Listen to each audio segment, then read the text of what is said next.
The future of talk is here. Power 102 Digital. Yes, it is. This is Paul 102 Digital Monday. Welcome to Hard Talk with host Karen Nunez Teshiera. Good afternoon, Karen, and how are you? I'll leave you to introduce your guest. Well, you'll notice that my voice, good afternoon to everyone from all over the world, I have to say, because I know we're digital. And but it's a wonderful thing that we can reach so far. This is the age of technology, obviously. You leave me to introduce our guest, but he's absolutely no stranger to Trinidad and Tobago in so many different walks of life. I was looking up his bio and I got about 10 bios. I had to choose one, which I thought was the most appropriate one for today. But before I go into introducing David Abdullah, who is absolutely no stranger to us, and the topic of today is paria. And before I go into that, because of course, carnival season, we did spend that time, that period, looking at the different aspects of carnival. And now that that is over, we get back to what you really call the hard talk. And I think with the recent developments, when I say recent, well, I let David speak to that. But what I would have liked you to have done before I give a formal introduction to David Abdullah, who is no stranger to me, nor is he to the listening audience. My God, I thought I put my phone on I thought I'd put my phone on what you call it. Silence. Silent. No, I don't put it on silent. Let's put it on vibrate. Vibrate. Yes, put it on vibrate. I have something called children, and they don't live here. In any event, that's not the point. The point is that before we go into that, David and I, this is David McIntyre and I, did have a discussion about. He says, he gets a lot of comments to him, sent to him on his computer, but persons may not feel that, for whatever reason, would want to contribute openly or for whatever reason. So we decided on his suggestion, with which I do agree. I think that should have come to me anyhow, a long time ago. So before we get into today's program and introduce our guest to talk about paria from all the different aspects, but in specific aspects, I think, in which he's interested, if you could give the listening audience an idea, not only of the numbers, but how we propose to approach it this time around. Yeah, those numbers that you can connect with us are 222-8255, 222-8255, and our toll-free number 866-525-1099, 866-525-1099. So there you go. But I think we want you to go a little further than that, David. Okay. That's Well, you can connect with us via our WhatsApp number here. Let me see if I can pull it up here for you. Our WhatsApp number is 318-1021, 318-1021. That's our WhatsApp number that you can send your messages to also. And you can also send your comments via Facebook or YouTube, because we are streaming live on Facebook and YouTube. When I get these comments, I'll relay them to you and David Karen. what we also discussed before I go on, and David, our other David is being very patient, is that, excuse me, I do have the cold, yes. My voice is more hoarse than usual, or hoarser than usual. But what we did discuss is that in many shows, there is an opportunity. I do another show, and there's an opportunity for call-ins, for people to get an opportunity to call in. Yes, that's right. At a specific time to make their comments on anything that we may have said, what we forgot to say, what they thought, what they felt we didn't say right, what they agreed with, what they didn't agree with. And so we wanted to use perhaps 5 o'clock as really time to encourage you to please, we're going to use that time and hopefully that you will feel comfortable during that period to call into us so we can hear your views on what we are seeing, not only by those messages, but actually just calling in on the show. Yes, so you can call in between 5 o'clock and let's say about 5 past 5. See how far, yes, and how far it goes. So Mhm. let's go through the formal part. David Abdullah is no stranger to any of us. He's a political leader of MSG, the Movement for Social, what I'm even saying MSG, I know it's the Movement for Social Justice. Justice. Well, I should Justice. know it knows the Movement for Social Justice because of your background. And it's not surprising that you would want to see transformation of Trinidad and Tobago and to see social justice in all its forms take place in Trinidad. But you have always been a leader. It seems that you were meant to be a leader. It was made for you because from the very early days, and last time I had you on, you corrected me on something. So I feel I'm going to be corrected again, but I'll take the chance. From your days as a student on the Student Guild at the University of the West Indies, it says St. Augustine. I don't know. No, I thought you were in Jamaica, but anyhow, I think that's where maybe. But anyway, you were the leader of the Students Guild at UWE St. Augustine, and throughout your 4 decades of association with the most powerful trade union, it is still the most powerful trade union in Trinidad and Tobago. It may not have the same gloss and gleam that it had, but it definitely still is the OWTU. I'm sure you had played a part in that. And David has never wavered. It is true, though, never wavered in commitment to improving the lives of Trinidadians and people, men and women in Trinidad and Tobago. Never. There's so many people. He went to university, got his degree. He was at 16 president of the student council, I guess, in his school, and head prefect at a secondary school in Jamaica. And at 18, he was treasurer of the UWE St. Augustine Students Guild. And at 19, president, as I said. At 22, he was made out for politics. And politics has to be seen as service to people. You know, politics gets a bad name, but when we speak about David and others, he's not the only one, but he's definitely among those that have stayed the course against all odds. He started his life and contesting the parliamentary elections for the Tunapuna seat for the ULF, and at 24 became OWTU's Chief Education Research Officer. He became the executive treasurer, and I could go on and on and on. And right now, he is the political leader of a movement for social justice. And when I looked at other websites, I recognize that you are involved in so many, many committees.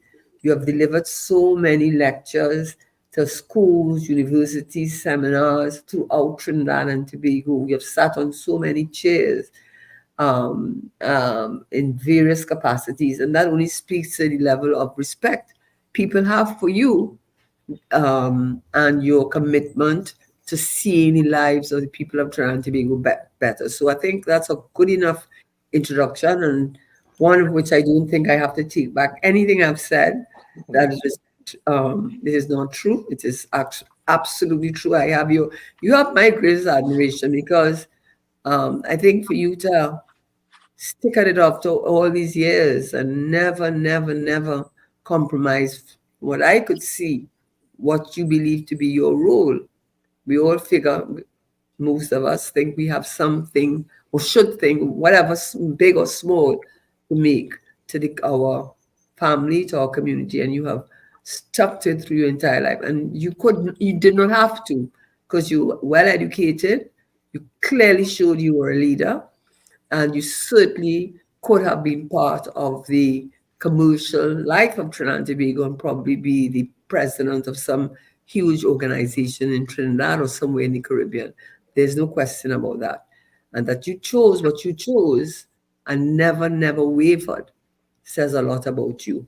So having given that kind of thing, what I want to like you to do, because I know the topic is paria, and I would like you, because you have been with the OWTU forever ever since, so you know and would know the workings of maybe the technical aspects far more than I would.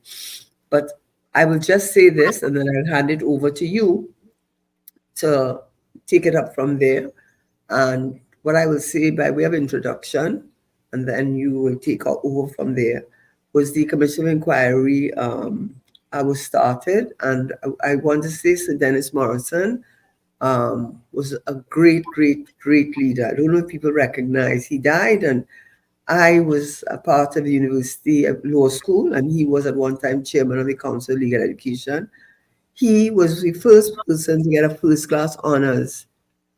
He came first at law school when he was a student, and he was one of the very few, you could count it on 10 fingers, 10 fingers, the number of persons who graduated from the law school with a merit.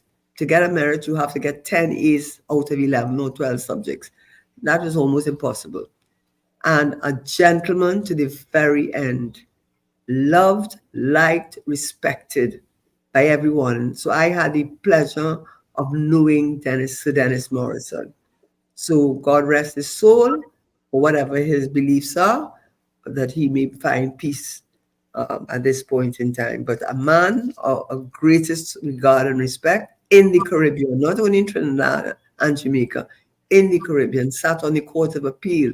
I have used his judgments in one of my books that I have written. His judgments are quoted all over, and he's always been such a gentleman and brilliant, brilliant mind. But we're not here. So just to say that he was the first commissioner that was appointed. And I suppose it was because of his illness. I now realize that he stepped down, and a sole commissioner was appointed under the Commission of Inquiry Act that we have that dates back to 1892. Yes, 1892. Appointed by the president, and the gentleman's name was Jeremy Lynch. He handed his report to the president as required under the act in November 2022, and it was finally released in January. So I know, and this is where I will let you take over, because whilst I want you to go back over the events that transpired, it's not just for the fact of going back over the facts. It is in relation to the recommendations that the commissioner made. Or the commissioner cannot sentence anybody. All he can do is make recommendations, and he can listen to the evidence, so to speak, and then make recommendations, which he did. But one of the things I think you feel very strongly about are two things. I hope I have it correctly. That two things. One, that party board should not even be sitting there. I mean, the president, that's one.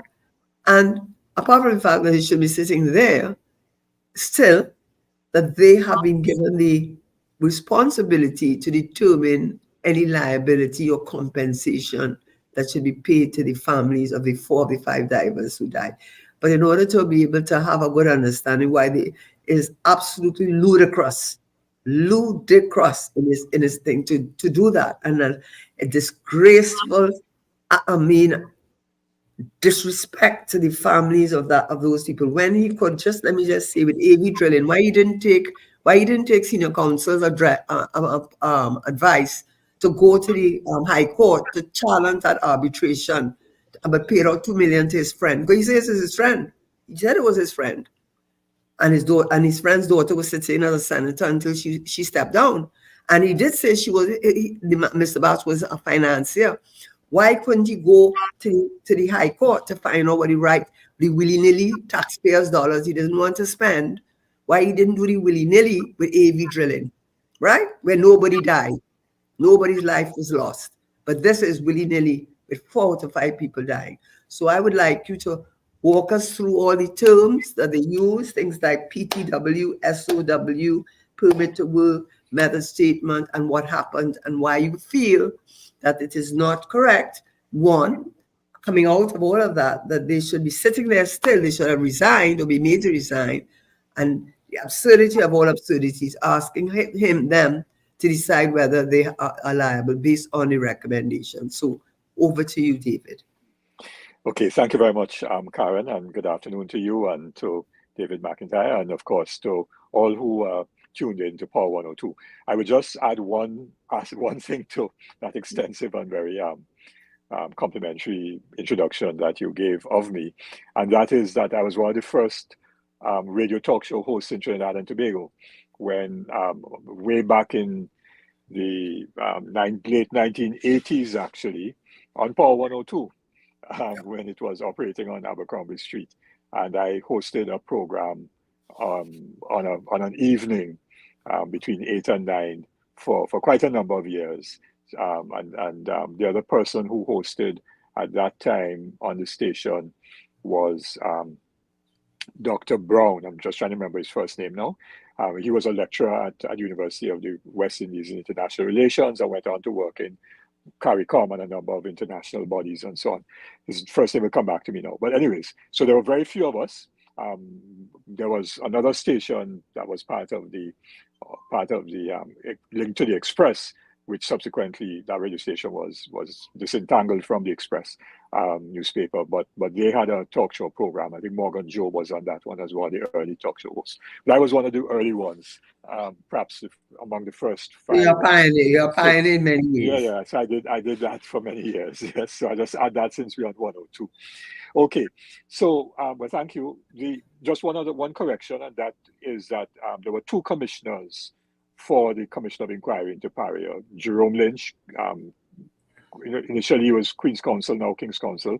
That changed when the Queen died. And there was another one who's an expert in the area of diving and that kind of work. I think I'm trying to remember his full name, Mr. Wilson. So there were 2 commissioners. And then, of course, you had the counsel to the commission. And there were several members of that legal team advising the commission. And the lead counsel was Mr. Ramesh Lawrence Maraj, senior counsel. And he was supported by a number of other, leading attorneys. So that report, and I noted something in the newspapers over the last few days, a letter to the editor written by Mr. Harry Patap, former journalist at the Express, who I knew in San Fernando when he was, the main journalist out of the Express newspaper in San Fernando way back from the 70s and 80s. Later on, got involved in politics representing a constituency and Nariva, and then became a high commissioner or ambassador. So Mr. Patap was making the point in that the families were misled to call for the Commission of Inquiry and reject the Prime Minister's initial response to the tragedy, which was going to be an investigating team which would do the investigation. I strongly disagree with Mr. Patap on that question. I think the Commission of Inquiry was important, although it was somewhat expensive, but it did provide, and the chairmanship of Mr. Lynch was very important in this regard. I don't know how Sir Dennis Morrison would have handled it, but certainly Mr. Lynch was very transparent so that the Commission of Inquiry, all the proceedings were broadcast live so everybody could tune in. The families had the opportunity not only to sit in, but they also had the opportunity to speak and to express how they felt about that situation where they lost loved ones. And we heard the testimony of Christopher Bujam, this lone diver who survived. And we also got very detailed technical and other information provided, which is all, I haven't read all of that stuff. There's tons of documentation that was provided as written submissions by various companies and individuals and so on. So we were able to understand exactly what transpired on that ill-fated afternoon of the 25th of February 2022, when 5 men, having basically completed the work that they went to do, then got sucked into this 36-inch pipeline and through the sea rise. Can you describe that? What is involved in that, as from your experience? Well, okay. Well, I mean, it was described in great detail in the commission. But there are listeners who don't know that. Right, but it'd be good for them to go back and do it, because I don't know that I could recreate that in any proper way or any technical way, because I'm not an engineer nor am I a diver, so I don't want to misrepresent anything. But essentially, they were in a chamber which was above what is known as a sea riser, which is a pipeline, is an underwater pipeline, and then coming from that underwater pipeline is a vertical pipe coming up, right? And they were doing work to change out flanges or something like that on that sea riser.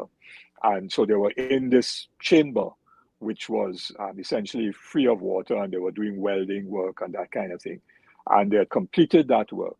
And it was after the completion of that work, the welding work, which they had gone down to do, that in then proceeding to do what they were advised was the necessary steps to make that environment safe, and then for them to exit. This horrific situation occurred when, just to describe it in a simple way, a vacuum got created in that line, in the pipeline, and they got sucked into that vacuum, and they got sucked down the sea riser and into the 36-inch pipeline, and they went quite a ways into that pipeline. And then Christopher Boudram, with the assistance of some of the others, in particular Faisal Kurban, was able to crawl his way out and to come out of the pipe and up through the sea riser. And there were some other divers who had come down at that point and were able to help to pull him out and so on. But the others never got out. They were never rescued. So the issues really surrounded the question, because what then happened was, as soon as the incident happened, people were found out, because the diving community is fairly small, and others found out that this incident had taken place. So other divers came to the site and were prepared to go down, including some of Kurban's family, who themselves are divers. And the Kurban family, I should say, because I know the family, or a number of the members of the family, and their father actually also died in a horrific accident offshore at Pointe-à-Pierre. It was in Trintoc, if my memory serves me right, when 14 persons were killed in an explosion and fire on a berth offshore. And Kurban Sr., who is the father of Faisal Kurban, was one of those who tragically died in that horrific incident. So the Kurban family, of course, have always been connected with the sea. They were engaged in fishing, and Faisal himself had a boat, and so on. So the family members came and other divers came and were prepared to rescue. All of that came out in the Commission of Inquiry evidence. Now, there were people who were prepared to go down, and they were stopped because the management of Paria decided that they did not want any attempt to rescue. According to the management, they felt that would have endangered those who were prepared to go down and dive, even though they were prepared to go down on their own volition. Paria stopped them, and Paria even had Coast Guard, because the Coast Guard came down, and the Coast Guard officers also were intimidating persons and preventing anybody from attempting a rescue. And I think it was that action by Paria's management of stopping any attempt of a rescue, which triggered so much emotional distress amongst the family members and in the country as a whole. That was the first thing. And the Commission of Inquiry was very clear that, having regard to the fact that there was no effort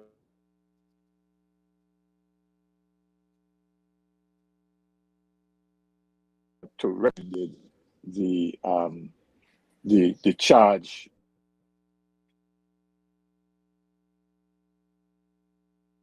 Did we just lose him?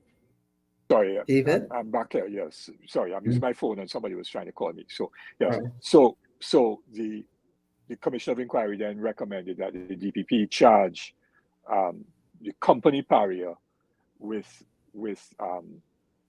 manslaughter, corporate manslaughter, because they felt there was negligence on the part of the company for not making any effort to have the 4 men rescued from that pipeline, and that the evidence was that the men would have lived for a number of hours, at least 6-8 hours, maybe longer, one never knows, in that pipeline. And therefore, there was opportunity for a rescue.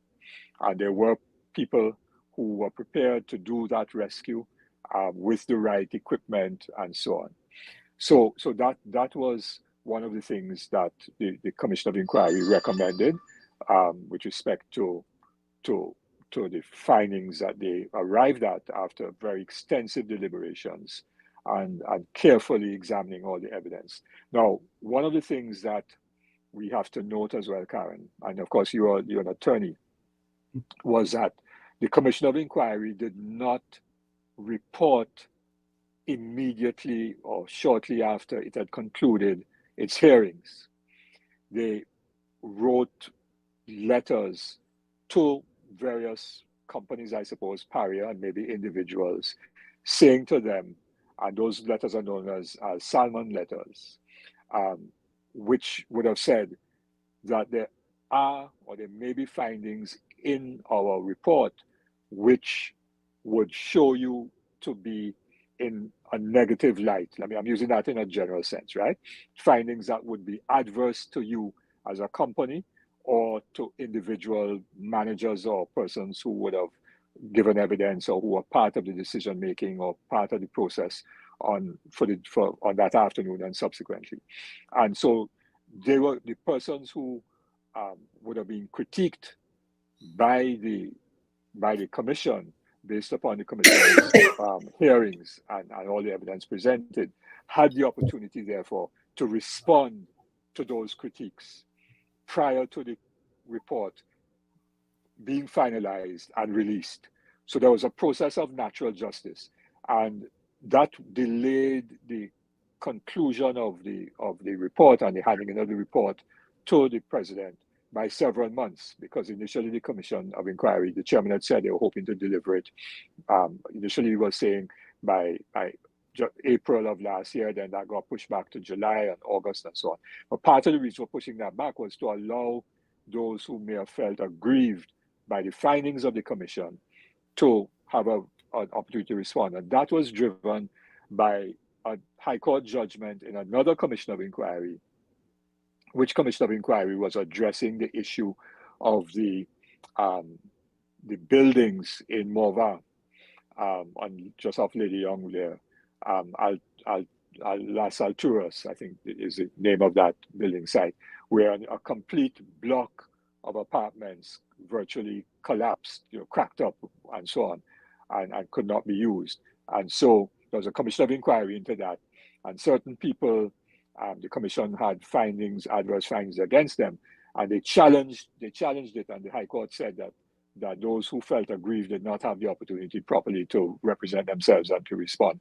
So, having regard to that High Court judgment, this Commission of Inquiry, the Paria Commission, led by Jerome Lynch, decided to make sure they gave everyone the opportunity to defend themselves before the publishing of the report.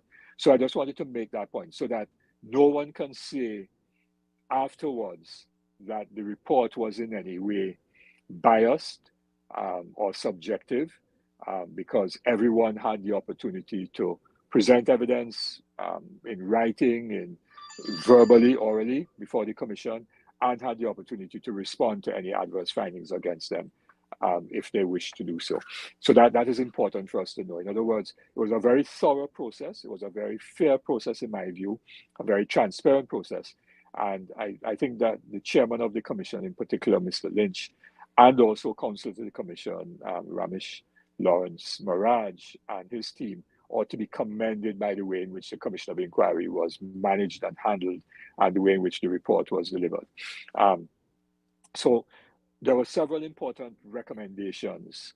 Some of them relate to the work processes that ought to have been adhered to, that were not adhered to, and that therefore goes to issues about the competence of divers to make sure that the company and the companies that are engaged as a contractor and so on, they have to go to the way in which the briefing before work is started, what is known as the toolbox, meeting or the toolbox briefing where everybody is supposed to be clear on what the work requirements are, what are the possible risks and hazards, what is in place to mitigate against any risks and hazards, assuming an untoward event was to take place or an accident was to take place. Those toolbox briefings were not done thoroughly or appropriately enough, that the levels of supervision for the job were poor. And I'll come back to that in a while, given the way in which Paria was constructed post the closure of Petrotrin, because it's important for us to understand that. And that when the accident happened, the incident commanders and so on, the person on site, as well as the incident commander, that they failed to take the kind of action, failed to communicate, failed to take the kind of action that was necessary, and so on, including interviewing Christopher Boudram when he came out of the water. So he was there on land, he was brought ashore, and after being debriefed, even though it was, he was not in a great state of health or anything like that, because he was in a pipeline for hours. But they could have debriefed him, and what he could have told them quite clearly is that the men were alive, that the conditions in the pipeline, there was a certain amount of air, that there were some tanks down there that they also could use to breathe, that there was nothing obstructing them from getting out of the pipeline. He could have given them a good first-hand briefing. Rather, they wanted to send down little robotic cameras and all kind of thing, which took hours to arrive on spot, and then got stuck, and they couldn't go very far, and they put it back out, and they were waiting, and of course, all that time, the men were suffering, and eventually died. So let me just interrupt you here, because as you rightly said, I am a lawyer. Yeah. Yes. And the lawyer part of me is going to intercede from this point of view. When it comes to liability of parties, the commissioner found the independent contractor liable also, as well as Paria, but did not find them liable with regard to the rescue component of what happened that ended you can't see into the future, but the probability had the rescue operations had been taken place in a timely manner and properly and had been prepared for, it would have saved them. So they did, and in fact, what the commission said was they did try to intercede, to do something to try to rescue their employees, but there was no question. That's why firms outsource. One of the main reasons for outsourcing is that should anything, I don't pay PAYE for your workers, I don't pay pension for your workers, and I also not responsible on the face of it for any accident happens, you are the one responsible. So what needs to be cleared out at the get-go, because you did focus on the rescue component, which came afterwards. The first component would be the part where both Paria tried, from my reading, to in some way say that since we had outsourced it, because there were already it wasn't even three parties. There was the applicant, Kenson, who was working for Paria, so they're Paria. And there was the independent contractor, LMSCS, which the Prime Minister said had made 50 million. They didn't make 50 million on that job. They made 50 million for doing work over the years. I don't even know if it's 50 million, but over the years, that's what that 50 million is. And if you read it on its own, from what I read, you'd swear that's what they made then. But what I think was the critical issue where Paria tried to say that they are not responsible because they outsourced it and they had a permit to work. And the permit to work was what the independent contractor had prepared. And then you'd have not only the permit to work, but what you had referred to, which is the work, the day-to-day toolbox meeting. What's that? Yeah. The toolbox meeting as well. Yeah. Yes, and they must have it every single day. They must have it every single day because it sets out step by step what's happening. What I understand the two things I want to say to the listening public, I really want to go down because we're looking now at liability. Yeah, it's the independent contractor. It is his employees. But it does not absolve Pario. The reason why Pario has not been absolved in this situation, given from the report, is because the permit to work is, no, the scope of works, that's what they call it. The scope of works is essentially the contract between the Paria in this case and the independent contractor. And included in the scope of works, which is the contract, is the permit to work. And the permit to work and is part of the contract. And in it, it expressly states and provides at clauses 4 and 5 that Paria was going to be responsible for oversight, final approval for any work to be done, that they were going to monitor the work that was being undertaken. They had a site, it was work that being done on their site. They had a site operator. And also, too, they hired, it was their employee, a gentleman. I'm not going to call his name because, I mean, I'm not here to destroy anybody's reputation. But I don't know, you will have to tell me, because I did another show some months ago, and the person said to me, I thought the person knew what they were talking about. I don't know. They said, I didn't know about this thing about bringing in an applicant. The firm was canceled. But the issue about it was that if you are bringing in, that is Paria's employee, in no way was the independent contractor involved in employing this applicant, Kenson. And Kenson sent a gentleman who had 6 months experience as a mechanical, doing mechanical work. He was not, and he had never ever done undersea work. He had no experience whatsoever in that area. He was totally, I don't want to use incompetent, but he certainly was not up to the standard required. And what they have said is what happened, and which they never prepared for.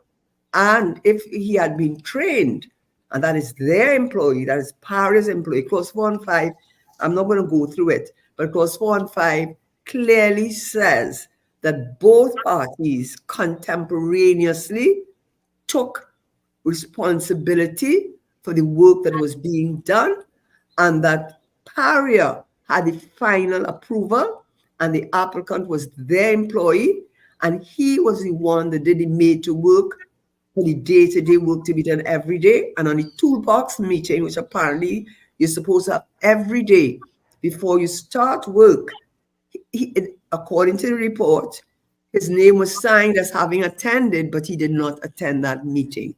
And although he had been given, he was under the supervision or whatever you call it, the 6 months that he was at Paria, it certainly was not adequate for the type of hazardous job that was involved. And there was an expert, Zayed Ali, I believe his name was, and he explained what happened. He said that if you knew, if you understood that you changed, and that change was made in May, they made an addendum to the original work program, which Paria signed off on. And that was, instead of pumping out, because what I understand is between berth 4 and 5 or 5 and 6, that's sea line 36 had a lot of sludge, and they had to remove it before they could do all their welding and so on in a very heated, a very dangerous environment. And so that's why they had this chamber that allowed them to work in.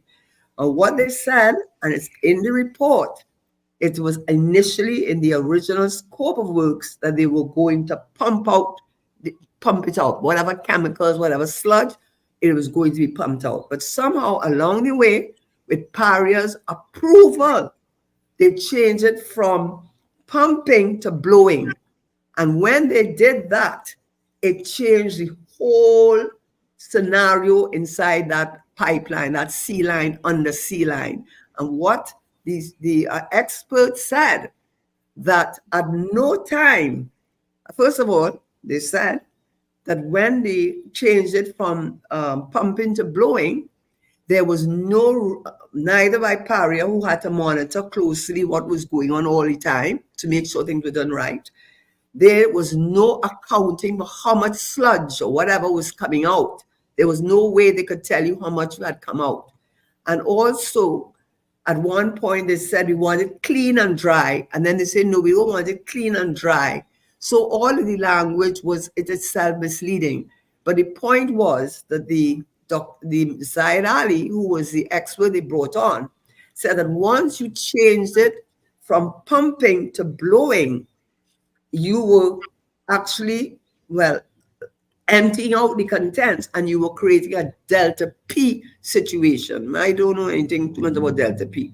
All I know, it creates a void, and it is that void that created the situation when the plug was open that sucked them out of the chamber into the sea line. And at no point in time, either in the scope of works, the permitted work, or the daily meeting that they were going to have, did they ever mention a delta P situation arising. So they never contemplated it at any time.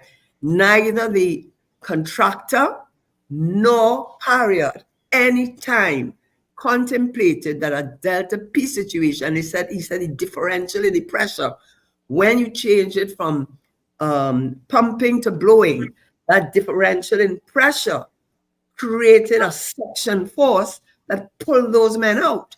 And at that point in time, they were absolutely not prepared, neither Paria, neither the independent contractor, for a delta P situation, which they should have contemplated once they changed the methodology for removing the sludge. So from the starting point, and in clause 4 and 5, as I said, in particular, it clearly shows that irrespective of what Paria is trying to say, I don't want to quote it because I have it written down here somewhere, but it clearly says, and the commissioner clearly says, that the work had to go, they had to appraise it, and they had to give final approval. And that applicant, the choice of applicant, which brings us to the other point, the legal point, and then I'll hand it back over to you to ask you your views as to why, given what I would have just said, how in heaven's name is Paria board still there, much less going to decide whether they have liability, right? Because what is said is that when they changed methodology to pumping, which Paria agreed to, from that point in time, they were put on notice that that differential in pressure was the making of a delta P situation for which neither Paria nor they were responsible, or both of them were liable. Now, normally, the lawyer part in me will say, well, if you have an independent contractor, he should be responsible and not Paria, which is what Paria has been trying to advocate, that they alone, that the independent contractor alone should be liable. But they are the ones that signed off on the pumping, and they are the ones that signed off on understanding, or should have understood, the danger that they were going to create by doing that. And the more important point is that with an independent contractor under the law, two things, which is what the commissioner, why the commissioner found, one of the reasons the commissioner found Paria responsible for the first part, not the rescue part. They said only Paria. But for the first part, even though you can employ a independent contractor, one of your responsibilities is to make sure you employ a competent independent contractor. So you have to get various CVs or whatever, make sure that this person is able to do the job. To let a person with 6 months experience, never did an undersea job, and was a mechanical technician, to be involved in the day-to-day.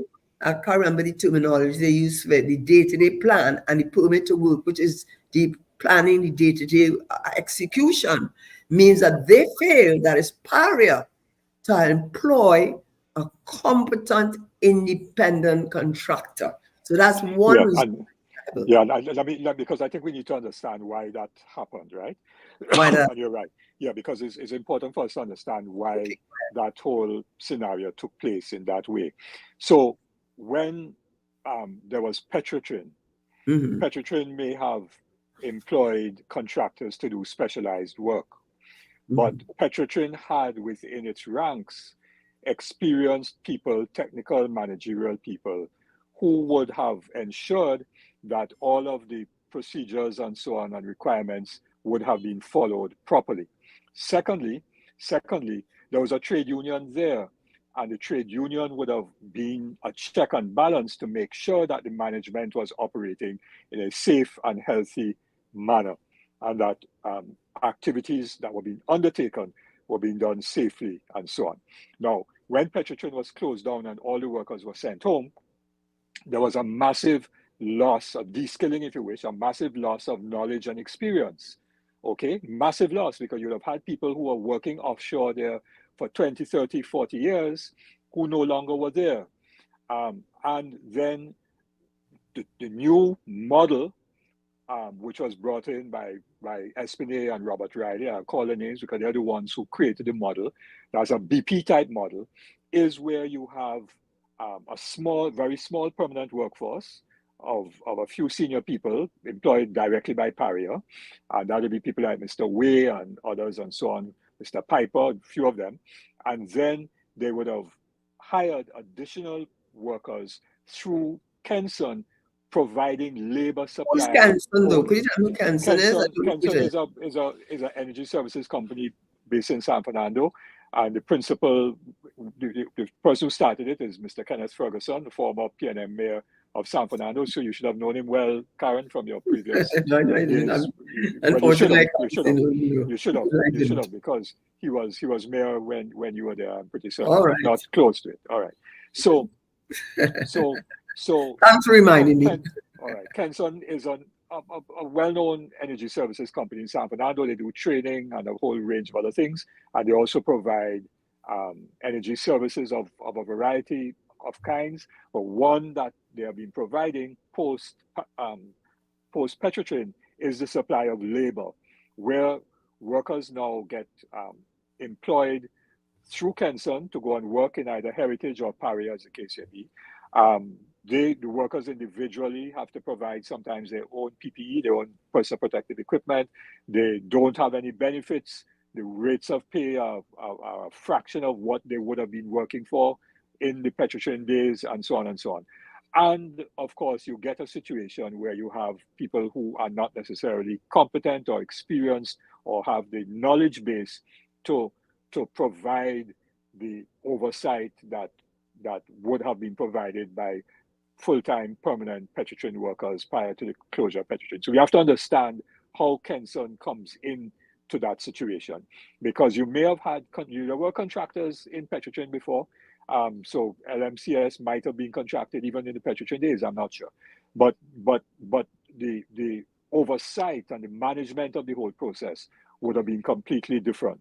Now, let me just add one other point, and that is, in my view, that even where you have a contractor employed to do particular work, there is a principal company. And under the Occupational Safety and Health Act, the principal company is Pariah. It is their facility. Yes. It is their required work to be done, and so on. And they would be aware of all of the circumstances of that work, etc., and so on. And therefore, they had the principal responsibility for, which is why they would have set the scope of works and worked out with the contractor, the day-to-day, how that should be done on a day-to-day basis. They would have been central to the toolbox meetings and so on. So Pariah cannot escape the responsibility that they have. All right. So I wanted to say that. And I've heard some people, one particular caller on after I did something on TV6 the other morning, and was calling into another radio station, speaking about why are people not talking about LMCS and their liability and so on. And the Commission of Inquiry did identify areas of LMCS's own weaknesses, right? Including the issue of whether all of LMCS's divers were completely Are we trained getting a to call? do that. No, completely That's trained to do that work and so on. Okay, but the principal responsibility, the primary responsibility, falls and fell on Paria. So let me just make a few other points with respect to the recommendations of the Commission of Inquiry. I think we need to focus on the recommendations. We could go back and interrogate all of the circumstances that gave rise to the Delta P and everything else and so on. All of that is detailed in the Commission's report and, of course, in the evidence that was provided to the Commission. So there were some specific recommendations. There were recommendations with respect to the importance of having compulsory modern dive standards. Now, there are some voluntary dive standards done by the Bureau of Standards, but those are outdated and they're voluntary. And the Commission therefore recommended, in fact, the Bureau of Standards, TTBS, did make an attempt to have those dive standards updated. And that didn't happen because some of the stakeholders in the industry weren't happy with it.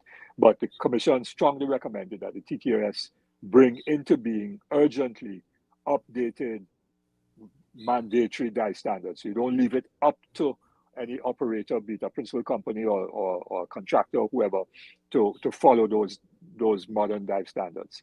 So that was one recommendation.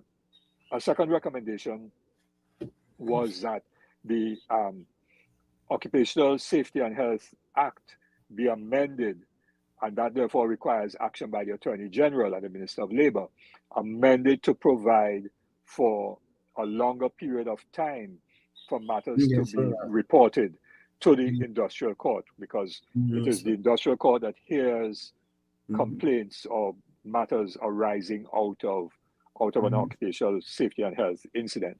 Now, we read in the newspapers a couple of weeks ago that in fact the OSH agency did bring complaints against both LMCS and Paria to the industrial court, but those now have been on hold because there is a matter before the Privy Council with respect to the interpretation of the OSH Act as to whether there is a 6-month period of limitation within which you can make that complaint, or whether it is 2 years. The Commission of Inquiry said 2 years, but there are other circumstances where the limitation may be 6 months. So there's some confusion in the Act, and the Privy Council is supposed to determine that. So we don't know, depending on if the Privy Council rules that the only time window to bring a complaint is 6 months, it means that there will be nothing before the industrial court with respect to violations of the OSH Act. So that would be horrendous. But so the Commission recommended that time frame be extended so that there's absolutely no confusion about that. The Commission also recommended that the Companies Act be amended to provide for individual liability of officers of a company who were negligent in a situation like that. So therefore, individuals could be held culpable and based upon negligence in a situation like this. That now requires action by the Attorney General. So there are things that have to be done by others. And of course, there were a whole set of recommendations with respect to tightening up and improving the system of approvals, of establishing the terms of the work, scope of works, of making sure the toolboxes, meetings are properly managed, that the supervision is proper, that there's proper functioning of the incident commander, whoever that person may be, and also the on-site person, because there was an on-site person who was quite hopeless according to the Commission of Inquiry, and so on. So all of those things were recommendations, okay? And there were some other technical recommendations that the Commission made, where work of this nature had to be done to make sure that no Delta P would arise based upon wrong decision making with respect to emptying pipelines and those things which you were getting into a while ago. So there were some technical recommendations. There were recommendations with respect to amending legislation, with respect to strengthening the OSH Act, and with respect to standardization of diving that the TTBS can do quite independently of anybody else. The TTBS, on the board of the TTBS, you don't require any ministerial directive to implement. I new think, standards. I think, David. Recommendations that came to the issue of PARIA itself. Okay. Yeah, but David, what I think, and this is of course because you're speaking to a lawyer, and the whole issue now that is really before the PARIA board, which I wanted to speak with, so it's now 10 past. Yeah, that's what I was coming to. We haven't certainly kept it. I have not kept my word, but I had to say that in the law. That's the next point. That's the next point I wanted to make now about PARIA board and so on. That's what the last point I wanted. Yeah, but before you go down that line though, I want to make it clear that normally an independent company who outsources an independent contractor would not be liable. But for two reasons, they were found liable. One, because the contract itself showed that they took on liability, and that what occurred when they changed the method of removing the material from the pipeline, according to the expert, created a Delta P situation for which they did not ever prepare. So that's why not only, it's no question that LMSC is responsible, but PARIA was saying they were not responsible. And the second reason, which I'm going to say very briefly, and then we will go now to the other point, and now we've gone after 5, and people, you can call in, is this, that where a particularly hazardous situation is in place, and there's no question, working in a 36-inch pipeline in pitch blackness or under using welding material where fire could start and all the hazardous, extremely hazardous. The law, this is not about Trinidad law, this is the common law. The first one I said is the common law, which is why PARIA is also responsible as well as the independent contractor. But PARIA is also responsible because the law says that you cannot delegate your duty of care to someone else, and that is to the divers, even though they're employed by an independent contractor, when you are dealing with a particularly hazardous situation, which it was. So I just want to make it clear that the issue that the Prime Minister, as I understand it, is that he is not worried about LMSCS, because LMSCS, he's not worried about them. He's worried, as far as I could see, he's worried about PARIA. And he is worried about PARIA telling PARIA to look into it, to decide from themselves to themselves whether the findings and recommendations of the commission were valid, and whether in these circumstances, on two grounds, the first, both, and the second, the rescue, only PARIA. And that is what I'd like to David to address. And anybody who wants to call in, please call in now. We'll take a little break, and we'd like to hear from you as to what you think before we end the show, the last part of the show, with David giving his views, Mr. Abdullah, on two issues. One, should that board have resigned? This willy-nilly comment. Oh my God, you talk about 4 people have died, and you talk about willy-nilly taxpayers' dollars. Why you don't study that taxpayers' dollars with AV drilling? Why you don't study that? We have a caller here, Karen. Okay, go ahead. Hello, good afternoon. Mr. Abdullah and the princess. Teshiera. You know what I find funny in Trinidad? Plenty of people playing smart with foolishness. If you're going to do carry out works like that, you have to have a qualified, certified instructor working on your behalf to make sure that the oversee the project, to make sure that what is being done is in harmony with the procedures that is needed, because you're playing with life and death. And I can't for the life of me say that the company had no certified instructor there to make sure that the environment was safe for the contractors and them to work in. And I know they're paying people to do these things. The simplest project you have, just have a quality surveyor or quality assurance personnel on the project to make sure the contractor do what they had to do. So I can't understand for the life of me why you give them a contract and there is no representative on your part to ensure that you are protected. This is madness, and you know, I say no, and I say no, the Trinidadian people is fool. And you understand, they're coming and telling us all this nonsense all the time, and we should know better than that. Enjoy your day. Okay, thank you, caller. There are some other Thank comments. you very much. And I'll leave And that to that Mr. is Abdullah to answer. that is the result of the closure of Petrotrin.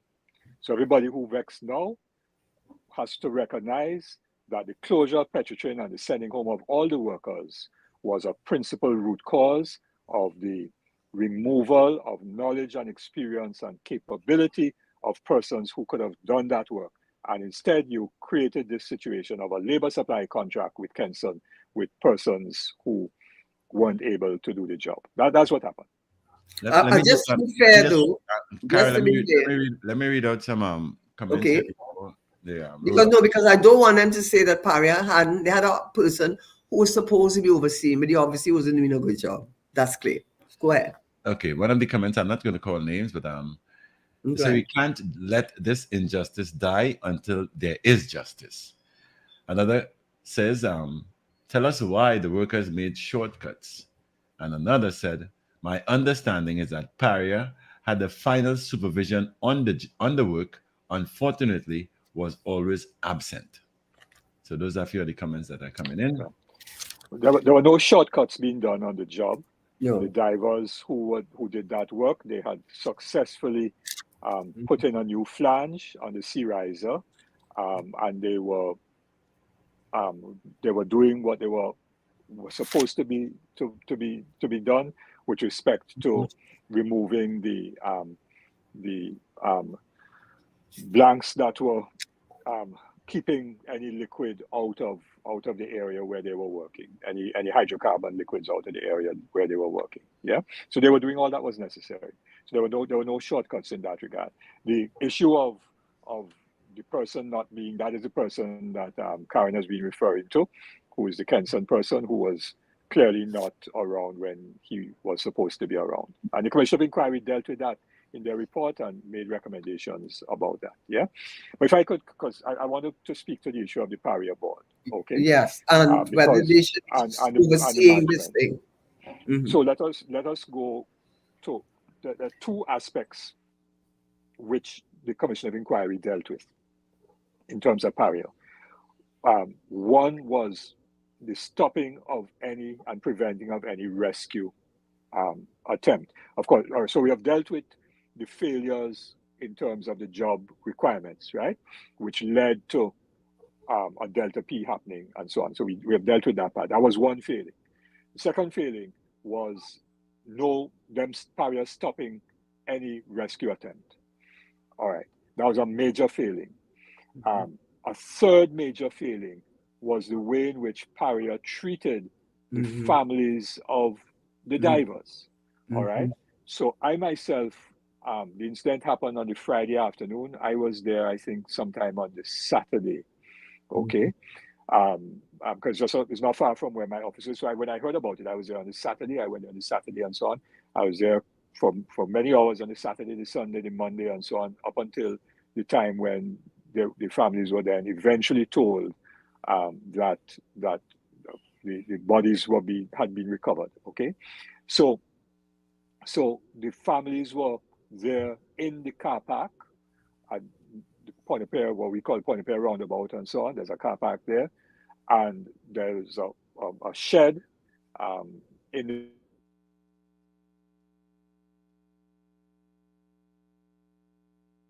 the car park. Was the conditions that the families were left by Paria.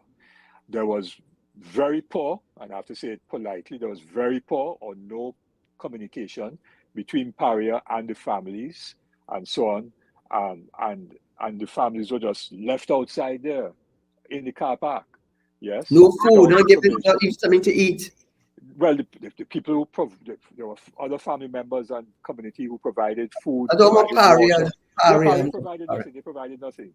That's what I Provided mean. lights. That's what I Provided meant. lights and so on and so on. Right. There was no support by pariah, and so the Commission of Inquiry was horrified by how the families were treated. Horrified by how the families were treated. So we called from early o'clock, from before, while the families were in the car park, we called for the removal of the board and of the senior managers in Paria, because quite clearly they were culpable in this regard. And as the Commission of Inquiry said, Paria ought to be charged with corporate manslaughter. So there was a level of culpability that the Commission found. But they were also culpable about how they treated the families. So here you have had 2 years have passed, and you have the same chairman and the same members of the board collecting board fees of however much a month over 2 years, while the families of the divers, the four men, the families of Yusuf Henry, Faisal Kurban, Rishi Nagasa, and Kazim Ali Jr., those families have not gotten a cent from Paria. You have senior managers of Paria who said no rescue, who were absolutely incompetent in how they handled that situation, whether it was in terms of the designing of the job, the supervision or management of the job, and their actions or inaction after the accident happened on the Friday afternoon. Those managers still working for tens of thousands of dollars a month. So so they're living comfortably. They have suffered no loss of income or of far less of a loved one and so on, while not lifting a finger to provide some compensation for the families. And to us, that is not, in other words, there are two aspects of this. One, there should have been some support given to the families, without prejudice to legal matters afterwards, but some support out of empathy and out of a sense of moral obligation, humanity, moral obligation, and so on. But it is worse when those who were responsible for those failings continue to earn lots of money while the families have been denied a cent. That then becomes something that is abhorrent. Okay, I'm going to play the devil's advocate. Yes. I'm going to play devil advocate for you because it's clearly not how I feel, but I have to say it so that you can respond to it. Can't we say that the board, I'm just being the devil's advocate, can't you say that the board themselves was so horrified that what if they had fired all the top men, all the people, the piper, the whoever, the CEO, everybody, and had fired everyone, would that be enough? Because to what extent, this is what I'm trying to, because I myself was struggling with it from a legalistic point of view, the role of a board of directors. And one of the things I did find out in my search, because all these are state-owned enterprises, so is the cabinet appoints anybody who's sitting on a board is appointed by the cabinet of this country. Any state-owned enterprise, which is what Paria is. And what it says generally about the role of a board of directors is protecting the interests of the shareholders. But this is the part: managing risk, establish policies that allow the company to identify, evaluate, and respond to security and legal risk, as well as mitigate actual risks, facilitating ongoing risk monitoring, risk oversight and monitoring, identify material risks, implement appropriate risk management strategies, regular reviewing, documenting risk management protocols and actions. So when I look at that, I'm just being the devil's advocate, please. I have to try to keep a certain level of, I don't know what is the word for me, I know it's illegal trading. Balance. No, but for you to answer it, because it's one thing to say that there's two things, that board should be sitting down to decide whether they should pay willy-nilly, pay out the taxpayers' dollars willy-nilly. I mean, I'm so insulted for that family. I'm so insulted for them. But there are two issues. One, should they be overseeing it? But secondly, is it the board that should go, or should it be the board firing all the persons who they deemed have not carried out their duty of care to the company? I'm asking you that question. Yeah, it's both. It's both. So first of all, the board should go. Why? Because the board, certainly the chairman, was itself being consulted by senior management along the way after the incident happened on the Friday afternoon. So having regard to the board could easily have given instructions to the management, let us treat and deal with the families in a particular way. We don't think as a board that the management recommendations or decisions on the spot to not attempt a rescue is the right way to go. These are people's lives. We must do everything possible to try and save lives.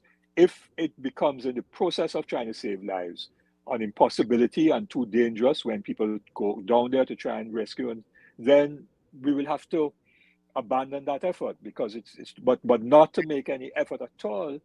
That judgment call and prevent people from making an effort, and preventing others from making effort when they were prepared to go in, okay, without liability to pariah. They were going in on their own volition, okay.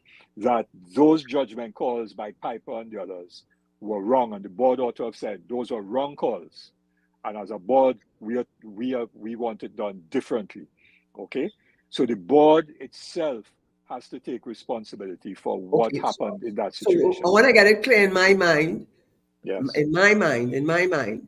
So whilst all of these things were unfolding, is it your position, just to be clear, not for me, for the listener, is it your position that the decisions that were made, especially the rescue thing, which I think that gentleman, the commissioner, he was horrified. He was absolutely horrified. And as you said, I think part of the reason why they didn't give them anything was to tell you how they were just looking out for themselves. They said if we give them food, if we give them counseling, look, don't give them that, because if you do that, it's like you're admitting guilt. You're admitting a liability. So don't do that. Don't do that. So are you saying that whilst all of this was going on, it was within the board's remit or the board's power that things were going along to give directions to those who were on site to deal with the ongoing crisis, and that they failed to, or appeared to have failed to do so? Is that what you're saying? That's my own view, that in a situation like that, in a crisis, the board doesn't get operational. So the board can't say that Karen is the one to try and dive, right? Okay, because the board wouldn't know whether Karen could swim or David could swim, right? But certainly the board could say, as a policy approach, that we must make every attempt to rescue these men, right? Okay, and we cannot.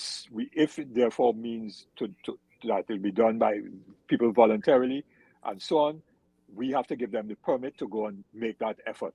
All right, understanding that the liability may not be pariahs if they went in, okay.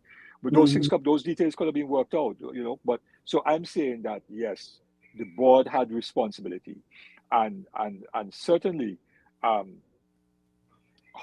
people were treated. Because I remember there was a meeting with the chairman and management up at the Petrochin Sports Club, what was a sports club.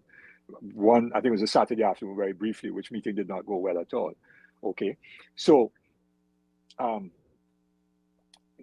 board now, having been involved in all of the decision making, cannot now at this stage, the same personnel at this stage, yes, sit to determine what should be done with the recommendations of the Commission of Inquiry.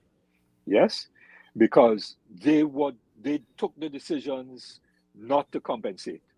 Maybe they got legal advice, I don't know. They took decisions not to compensate. they took decisions to approach the defense of Paria before the Commission of Inquiry in a particular way. That could not have been decided purely by the management. How are you going to defend this matter, or what is the company's case before the Commission of Inquiry?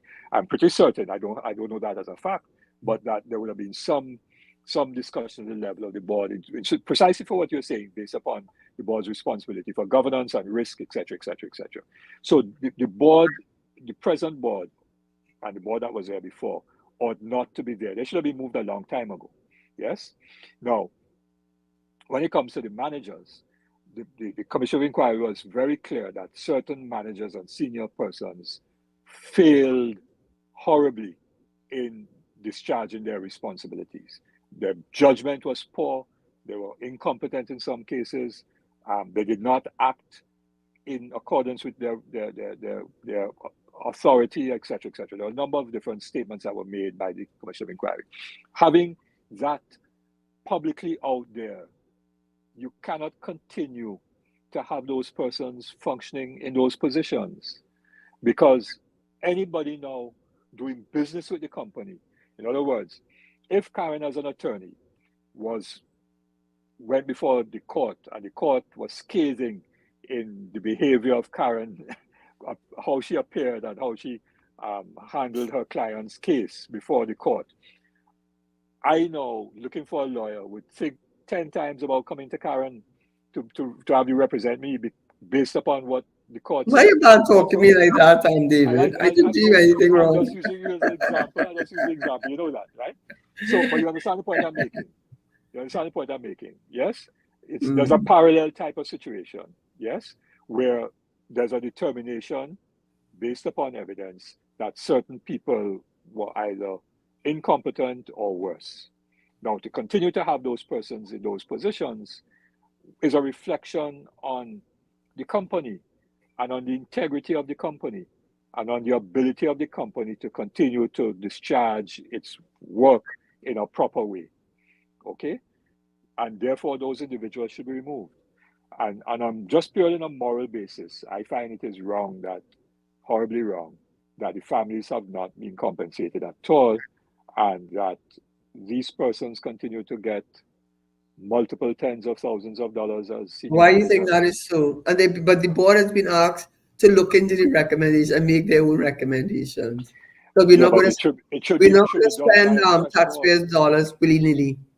Yeah, but the Prime Minister's statement itself was like Pontius Pilate, washing his hands like Pontius Pilate.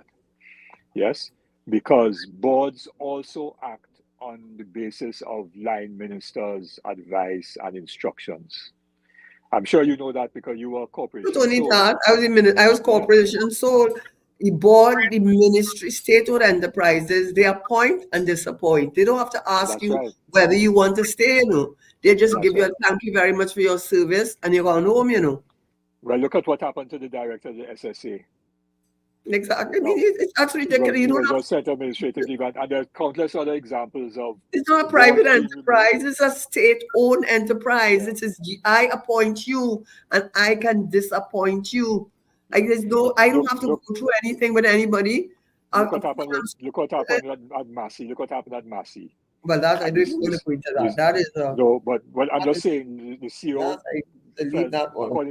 According to a memo that the CEO sent out to the staff, that the circumstances leading to his early retirement, if you wish, surrounded other matters. Right? Like who believes that?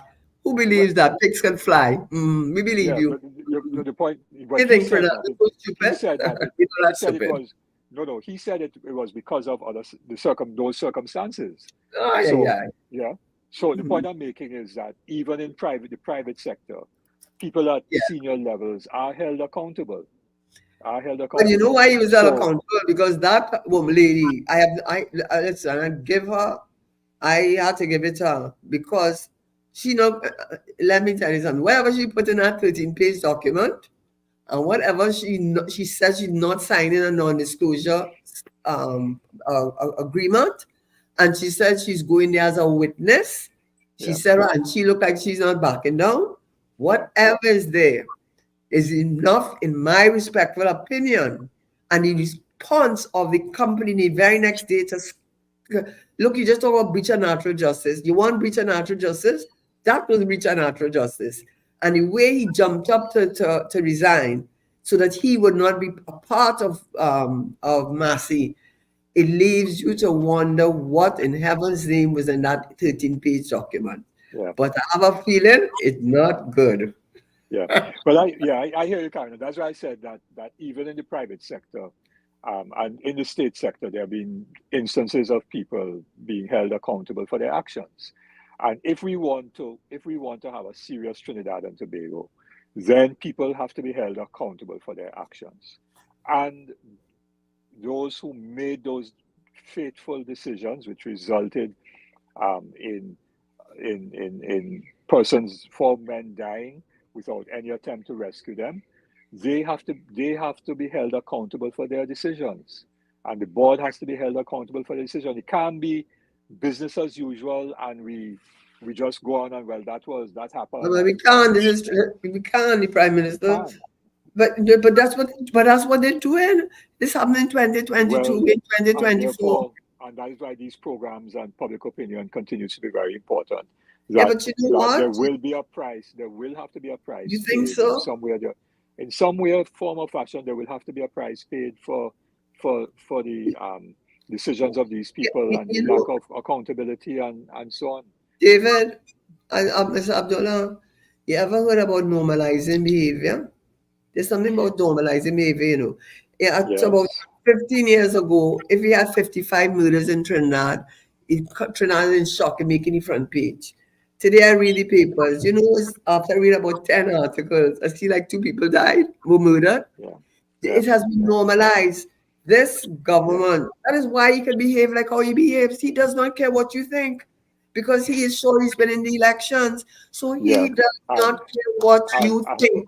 And I'll tell you part of the reason why, because you get a statement by Dr. Munilal in the papers today about the removal of the SSA head and wanting everybody to forget how she came about.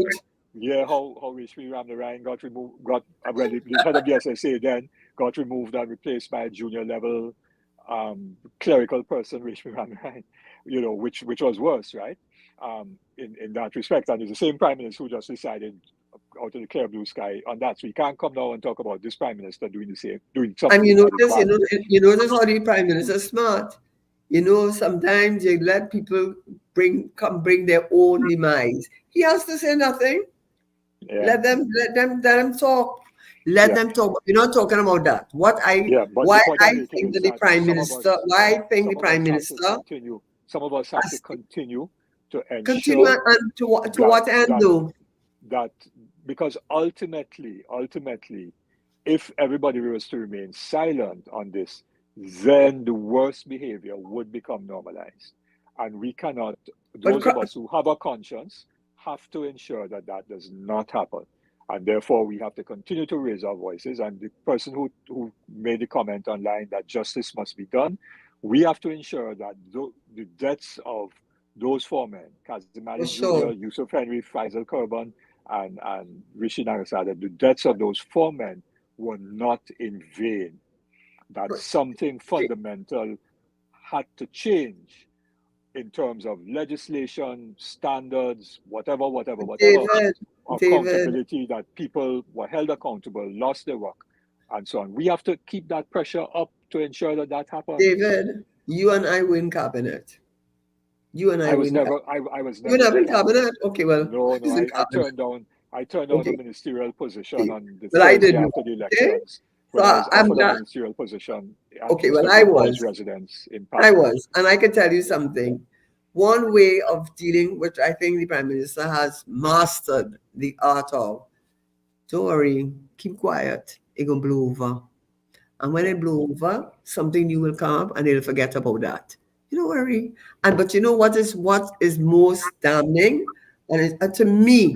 I mean, I don't know if they were quoted him saying willy-nilly, because I can't believe the newspapers would take would take that kind of latitude to quote the Prime Minister as saying he was willy-nilly. I mean, those are very strong words. When you say something is willy-nilly, I'm not going to throw away something willy-nilly. I'm not going to throw away taxpayers' dollars willy-nilly after 4 people who died, lost their life with a state-owned company, Paria. And I have a report that shows the incompetence and the gross negligence to the point that he had recommended corporate manslaughter. And he's talking about the taxpayers' dollars for that. What you talking about the taxpayers and willy-nilly? I mean, the very fact that a prime minister, in my respectful opinion, could come out and say something like that and be unconcerned of the hurt that he's inflicting on not only the families, but the people of Trinidad and Tobago shows that he does not care less what you think. And the only reason he could not care what you think is because all the people of this country who complain and say no more, no more, no more. He crime, which is another. That's another show on crime, but from a different point of view. Says to me that he believes that no matter if he gets only 28% of the strongholds of the PNM to come out, which is what happens, very, very low turnout, it really doesn't matter. Once it's past the post, you won the constituency. But if you have proportional representation, you'll see a difference. And all those things you're talking about, don't you know that they are the master of delay? The Sandals has happened. The Dragonfield has happened. The Gambling Commission has happened. The Revenue Authority has happened. The Statistical Institution has happened. None of these things have happened. And every year, the Minister of Finance trots out these things as if they are done. And this is 9 years. So if you think before that election bell rings next year, those things you're talking about, which is not in the interest of this government to follow through with, that they are going to follow through with, then you believe that pigs could fly. And I was in cabinet, and I telling you that. Can I ask a question here? Should Sure. the board resign, or should their services be terminated? What will happen to the provision of compensation for the families? Well, that's okay. So, in my view, if they were honorable persons, they would have resigned a long time ago. But they having not resigned, they should be fired. But the issue of compensation will continue because the company, and Karen will give you the legal thing, the company is the life of the company does not change with a change out in directors or managers. It's like the life of the state of Trinidad and Tobago does not change when a government changes after an election. So that if somebody sues the state and the government changes, the new government still has to, it's still like.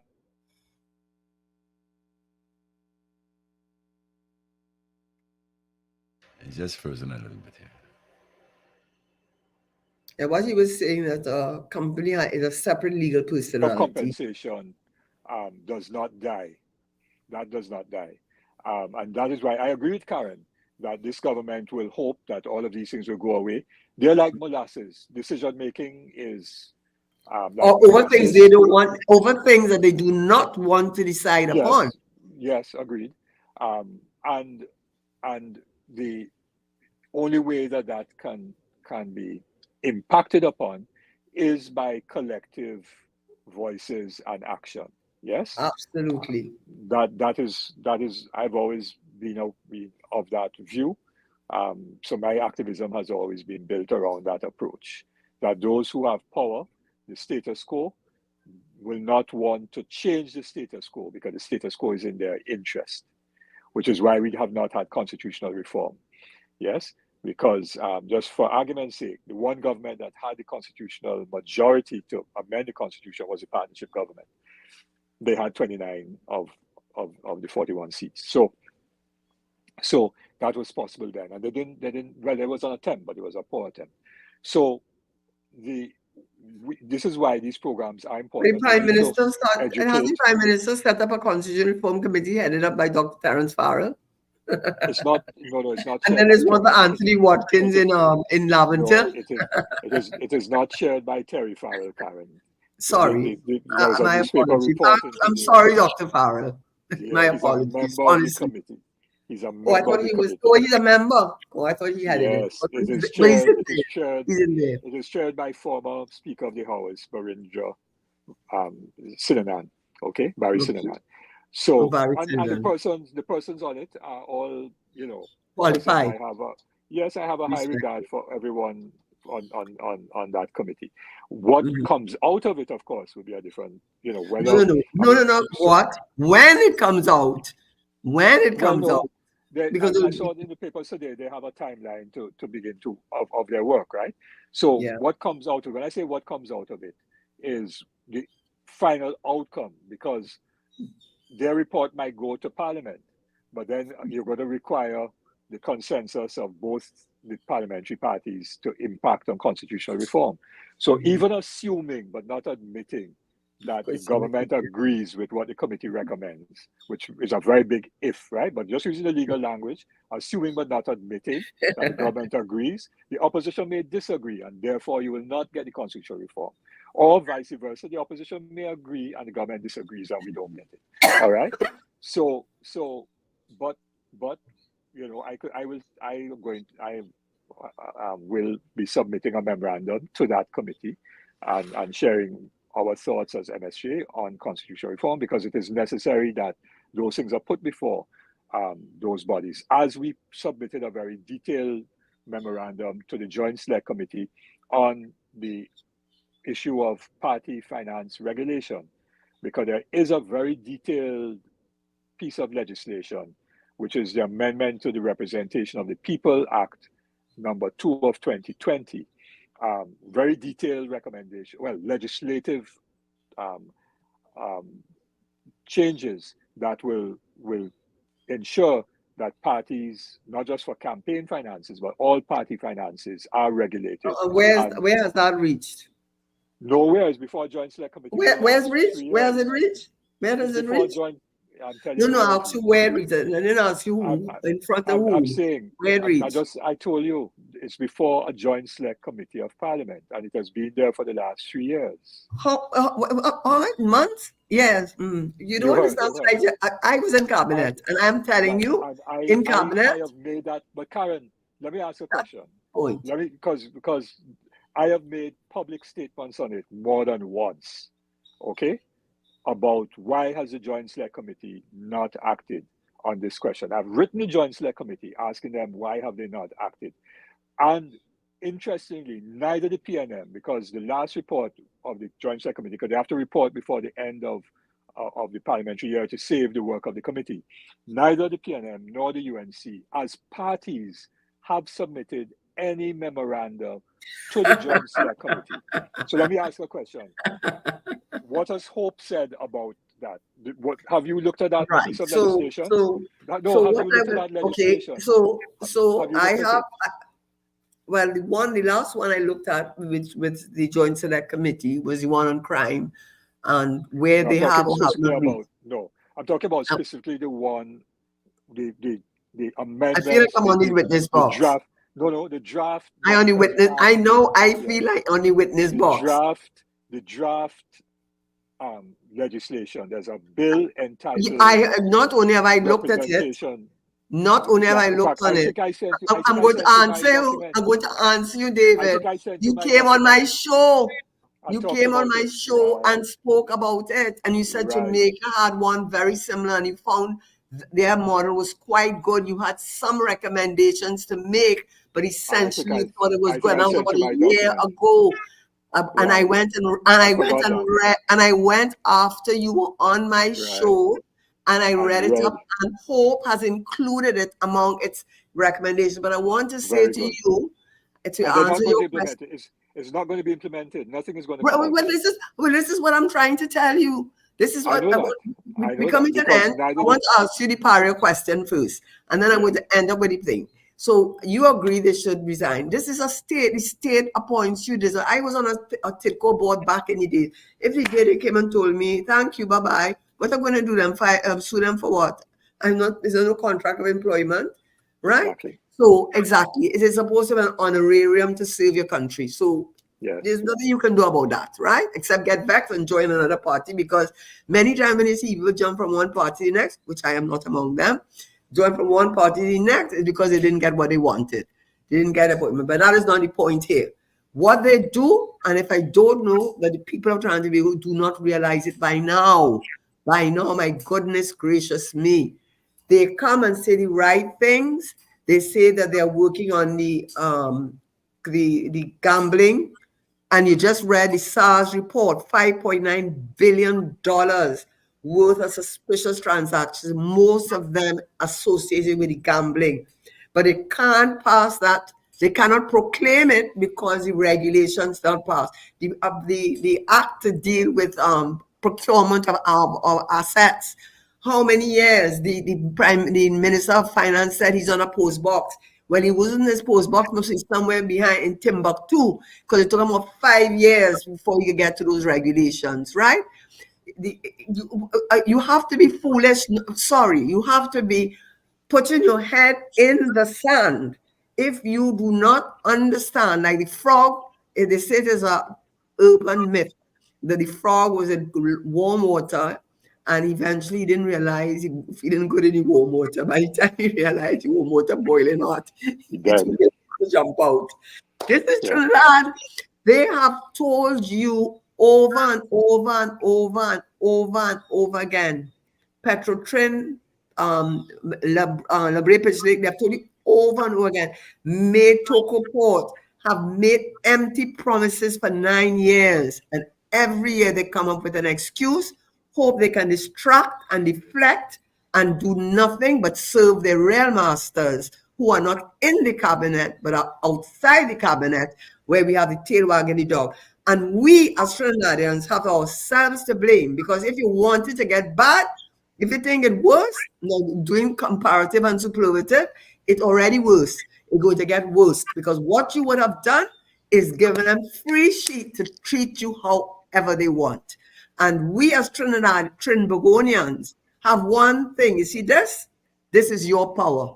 And if you don't want to exercise your power in the interest of your country, I am not saying anything is perfect.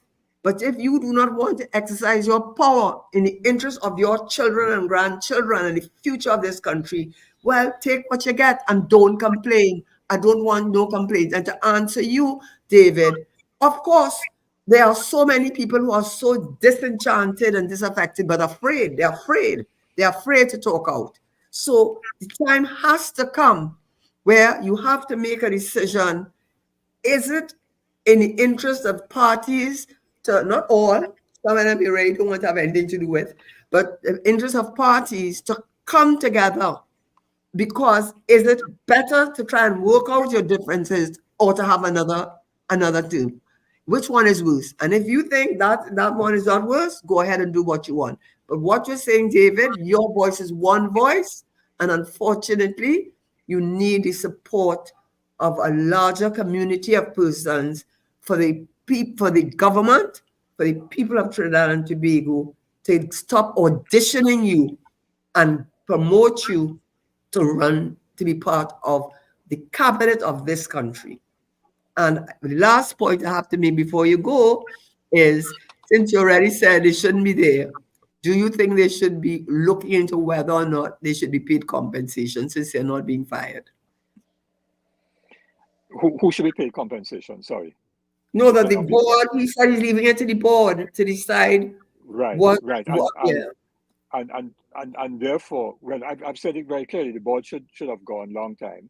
We understand the board right. And this board really cannot sit on this matter any longer because they are implicated in the matter. Conflict of interest.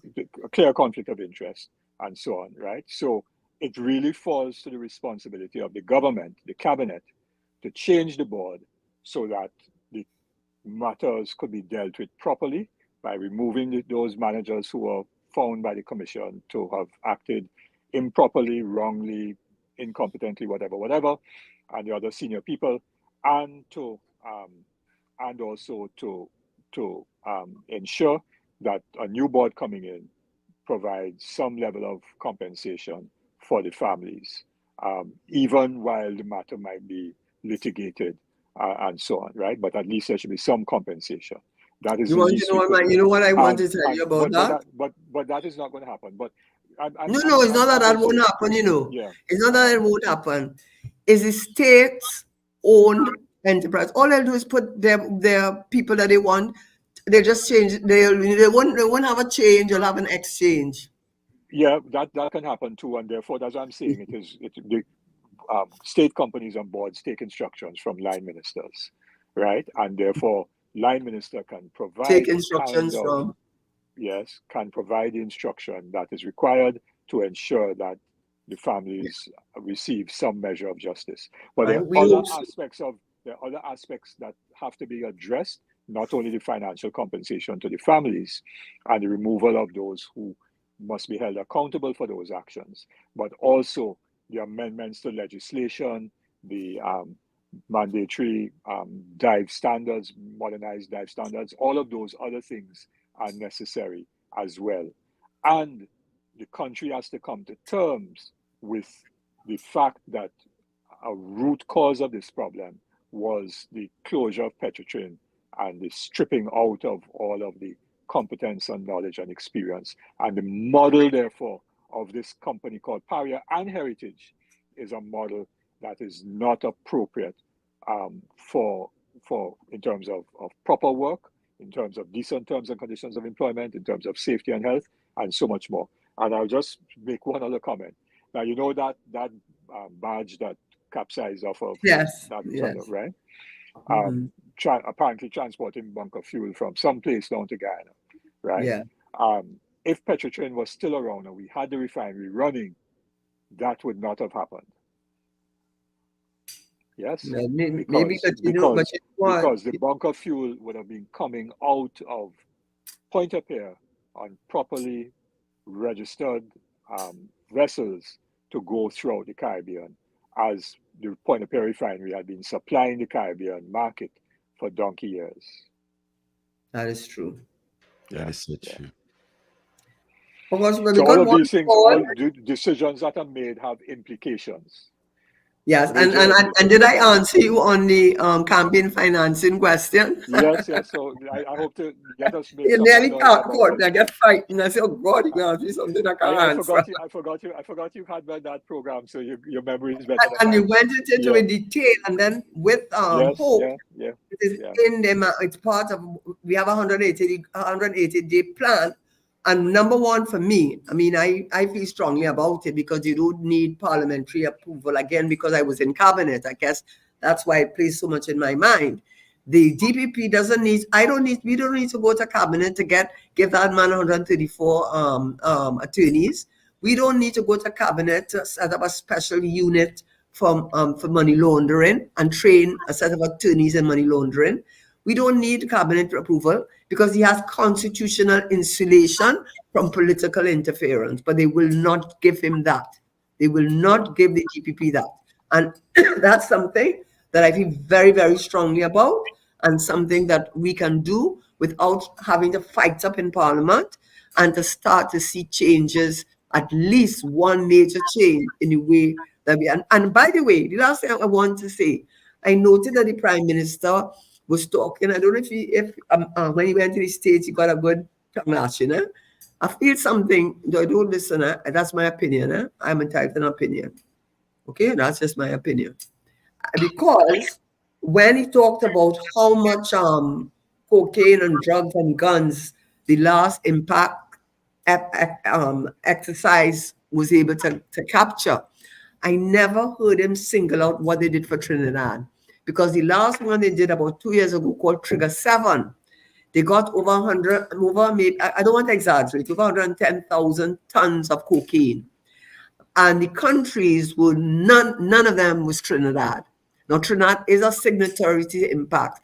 I would have liked the Prime Minister, maybe he just had oversight on his part, but when he wanted to say that they're doing something with impact, which is Interpol and all these international agencies to deal with drugs and guns, I would have been interested to find out from him how much came from Trinidad. Because what is happening right now in Haiti with the gangs, the gangs have taken over Port-au-Prince. And they left, when the Prime Minister left to go to Kenya, you know why he went to Kenya? To get direct assistance in trying to deal with the gangs. Let's see Yeah, what we have. well, okay, I have a different, well, the term is run out, but I have a different approach because Ariel Okay. Henry has no legitimacy whatsoever and has Who has none? the so-called Prime Minister of Haiti, Ariel Henry.